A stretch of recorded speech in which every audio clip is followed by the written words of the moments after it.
ही है। 1993 से पहले बीपी का नॉर्मल रेंज 160 to 100 होता था। कॉकरेन डेटाबेस 18 की आप रिपोर्ट देखिए। अब ये क्या हो गया कि उसको कुछ साल के बाद 140 to 90 बताया गया, और इसके बाद यानी कि कुछ और साल के बाद ये 140-19 से घटाकर फिर से उसको 120 से 80 बनाया गया। अब ये करने की वजह ये है कि लोगों को ज्यादा पेशेंट करा दिया जा सके। अब पहली बात ये समझना है कि ये जो बीपी की रेंज है वो कौन तय करता है। WHO में जो कमेटी बैठी है, जो लोग ये तय करते हैं कि बीपी का रेंज क्या होना चाहिए, जो लोग बीपी की रेंज तय करते हैं उसकी ही दवाइयां कंपनी है, ये दवाई कंपनी के मालिक हैं। तो उसका दिमाग ये चलता है कि दुनिया में दवाई की बिक्री बढ़नी चाहिए, दुनिया में दवाई का मार्केट बढ़ना चाहिए, ये उसकी सोच रहती है। तो उसमें ये इसको पहले ये बीपी पर ध्यान गया कि अगर हमें दवाई की बिक्री बढ़ानी है तो बीपी का जो नॉर्मल रेंज है 160 to 100 उसको घटा के 140 to 90 करना चाहिए। तो क्या होगा कि 140 से ऊपर के जो बीपी वाले लोग हैं उसको मरीज करार दे सकते हैं और उसको दवाई दे सकते हैं, तो उसके बीपी के पेशेंट बढ़ जाएंगे और दवाई की बिक्री बढ़ जाएगी।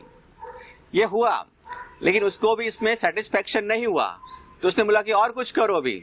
तो और कुछ क्या करना है, रेंज उसकी और कम करो, 140 से 90 है उसको और कम करके 120 to 80 कर दो, तो बीपी के पेशेंट की तादाद बढ़ जाएगी।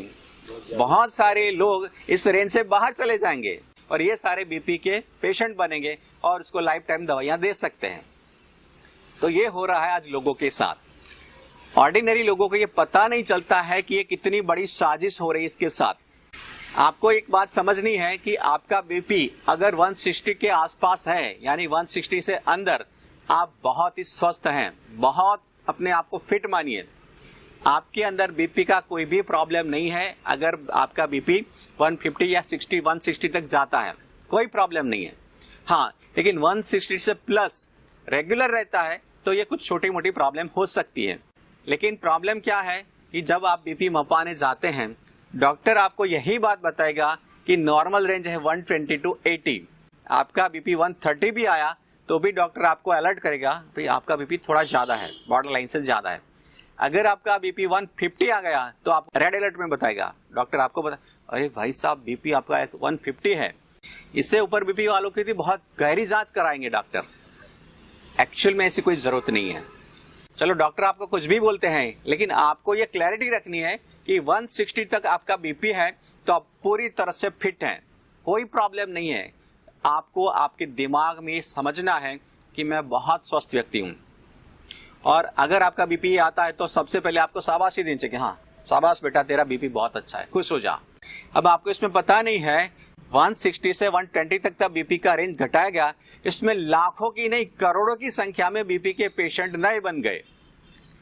अब ये लोग सारे दवाइयां लेने ही वाले हैं, क्योंकि उसने खुद ने मान लिया कि मैं बीपी का पेशेंट हूं, वो दवाई लेने ही वाले हैं। और इससे जो मार्केट बन गया, उसका जो एक रेवेन्यू बन गया, एक बहुत बड़ा रेवेन्यू आ गया। तो ये सब चीजें होती हैं।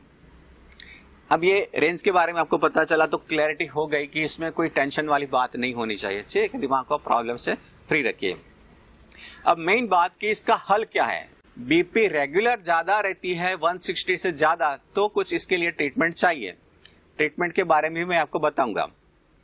लेकिन एक बड़ी प्रॉब्लम यह है कि बीपी जब आप मपाने जाते हैं कहीं हॉस्पिटल में या कोई डॉक्टर के पास, तभी एक बड़ी प्रॉब्लम होती है। वहां पे उसका माइंड है एकदम नेगेटिव रहता है, एकदम घबराहट में रहता है, इससे बीपी ज्यादा ही आने वाला है। हॉस्पिटल के अंदर व्यक्ति का बीपी थोड़ा सा ज्यादा आएगा और उस टाइम डॉक्टर उसको बोलेगा कि देखो आपका बीपी ज्यादा है। आपका बीपी ज्यादा आया तो एक्चुअल में बीपी ज्यादा नहीं है, एक्चुअल में बीपी आपका नॉर्मल ही है, लेकिन सिचुएशन की वजह से या फीलिंग की वजह से आपका बीपी ज्यादा दिख रहा है। तो इस वजह से दिख रहा है। इसके लिए आपको यह करना चाहिए कि आपको बीपी मपाने के लिए कभी बड़े हॉस्पिटल में या बड़े डॉक्टर के पास जाना ही नहीं चाहिए। उसमें क्या होता है कि जितना बड़ा हॉस्पिटल और जितना बड़ा डॉक्टर, इतना बीपी ज्यादा आएगा। आपको अगर डाउट है कि मेरा बीपी मुझे चेक करना है, कोई डाउटफुल है, तो जब भी आप बहुत खुश हैं, बहुत पॉजिटिव हैं, उस टाइम बीपी मापिए। जब आप फैमिली के साथ बैठे हैं, बस ऐसे टीवी देख रहे हैं, कोई कॉमेडी शो देख रहे हैं, या आप कहीं बाहर घूमने के लिए बहुत एंजॉय माइंड में है, उस टाइम बीपी मापिए, चेक कीजिए, और उस टाइम जो बीपी आएगा ये आपका सही बीपी होगा। अगर आपको रियल में बीपी है, यानी 170 से ज्यादा 180 बीपी नॉर्मल रहती है, तो आपको कुछ इलाज की जरूरत है। तो क्या इलाज करवाना चाहिए? तो सबसे पहले आपको ये समझना है कि कौन सी चीजें आपका बीपी बढ़ाती हैं, वो चीजें आपको छोड़नी है, इससे भी आपका बीपी थोड़ा कम हो जाएगा। तो ऐसी दो चीजें हैं, दो खतरनाक चीजें हैं जो बीपी बढ़ाती हैं, वो है रिफाइंड ऑयल और दूसरी चीज है व्हाइट सॉल्ट।